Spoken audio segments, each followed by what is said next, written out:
Welcome to a better life. I'm sitting here in Manteo, here right in front of actually the building that we're in front of, and the delivery vehicle is something by the Outer Banks, the Outer Banks Community Foundation that has sponsored this thing. It's called Food for Thought, and it provides food for people that are in need. And that's a wonderful thing that they're doing. What's sad about it is we churches should be the ones leading the fight on that.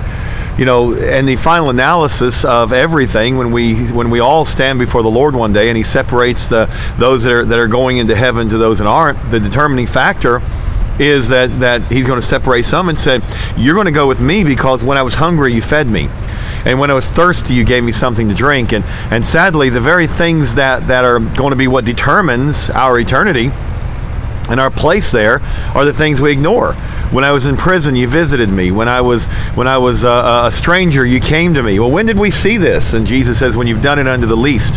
So these people here are doing what the church should be doing, and that's reaching out to the hungry and the needy in our community, and that's what we should be first and foremost doing. Mark chapter 9, the Bible says that a group of disciples came running to Jesus one day and said, "Jesus, we saw somebody down here, and they were casting out devils. They were doing the work of the ministry, but they weren't one of us. They were doing it differently than us, so we stopped them." And Jesus said, No, don't stop them.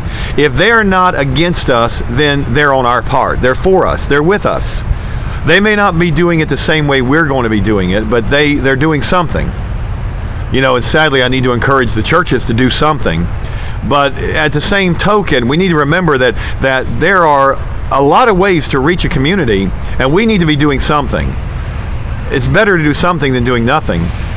Someone told me once that you're going to be criticized in life. You're better to be criticized for doing something than doing nothing. And I apply that at work sometimes. Sometimes it works, sometimes it doesn't.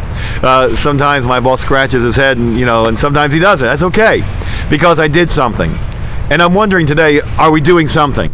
We look at the drug abuse, and we look at the alcohol abuse, and we look at the crime rate of our young people here in Dare County. Are we doing anything? And we want to talk about it, we want to lament it, but what are we really doing about the hungry? We talk about those that are on welfare, and we want to complain about those that have food stamps, and we want to do all this, but are we doing anything? Now there are people that are doing something, and sometimes they don't always do it the same way we do, and we forget that that's okay.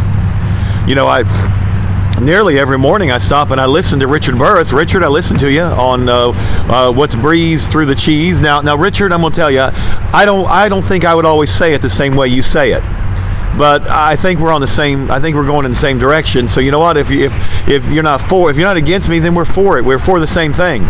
So I'm going to tell you that I listen to what's breezed through the cheese, and I hit like sometimes, and that's great. Richard, keep up the good work.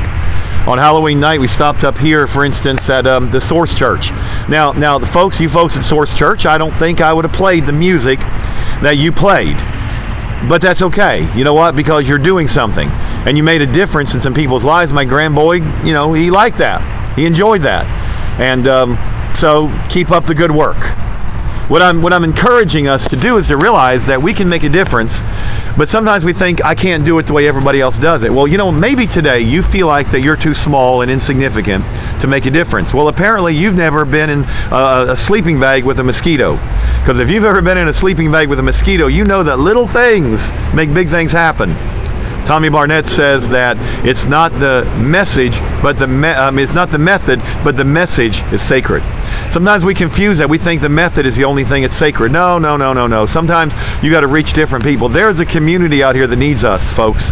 There's somebody right beside you. You're on the road to a better life, and you don't want to go alone. It doesn't need to be a lonely road. You can reach out and pull somebody up and help them along the way. So I encourage you today to realize that the message is sacred, but the method may not be. Find a way to reach somebody, make a difference in somebody's life. Don't be so quick to judge and reject somebody just because they're doing it a different way. Jesus said if they're not against us, then they're on our part. They're for us. So on the road to a better life, make a difference in somebody's life. You count today. God bless you. We'll see you tomorrow.